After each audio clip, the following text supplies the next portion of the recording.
Magandang gabi mga kaagimat, mga kamutya. Ito na naman po ulit ako, si Pepe ng Agimat TV, para magbahagi sa inyo ng kaunting kaalaman tungkol dito sa Santo Cristo Cruz na baliktaran. Ito pong Santo Cristo Cruz na ito na baliktaran, ito po ay napakagandang gamit at ito po ay ang pinakamakapangyarihang medalyon sa lahat.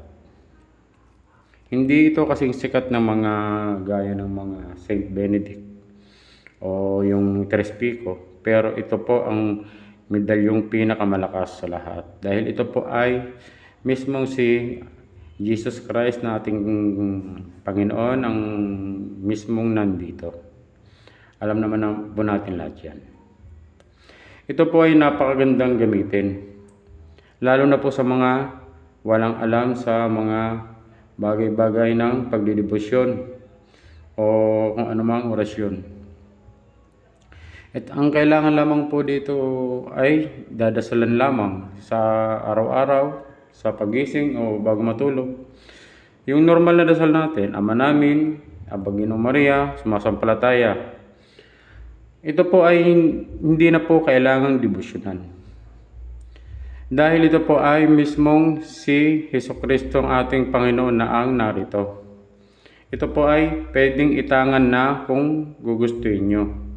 Ang dapat lamang pong gawin dito ay dadalhin nyo sa simbahan. Pag kayo nagsimba, isausaw nyo sa holy water o kaya pabasbasan nyo sa pare. Ito pong Santo Cristo Cruz na baliktaran na ito, guys, ito ay may pangkalahatang gamit. Ito po ay napakaswerte sa trabaho, sa negosyo, sa pangkabuhayan. Ito po ay panlaban sa masamang espiritu, sa kulam, sa barang, sa mga palipad hangin. Ikay ililigtas sa mga sakuna.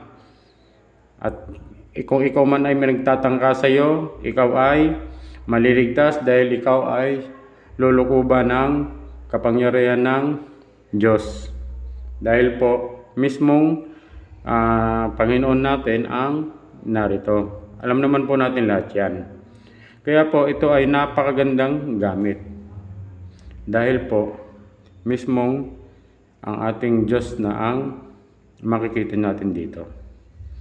Kaya po sa mga hindi marunong magdebosyon, ganitong medalyon ang itangan ninyo. Dahil ito po ay pangkalahatan na. Kung ikaw ay marunong manggamot, pwede mo itong gamitin. Dahil ito po ay sadyang napakabisa. Dahil alam naman natin lahat na kahit sino naman po na mga nanggagamot, ang hawak lagi ay krus. Kung hindi man ganito kalaki, mas malaki pa dito. Kaya po, yun po ang aking maipapayo sa mga hindi marunong magdebosyon o walang tiyaga magdebosyon sa mga medalyon.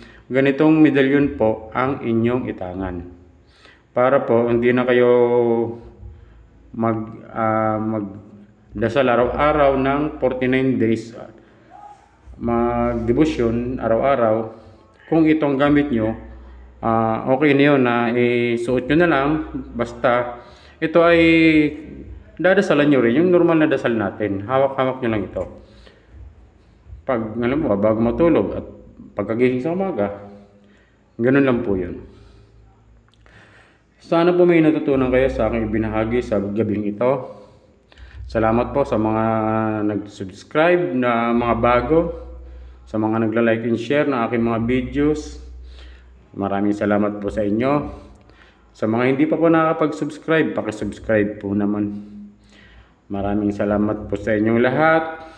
At magandang gabi.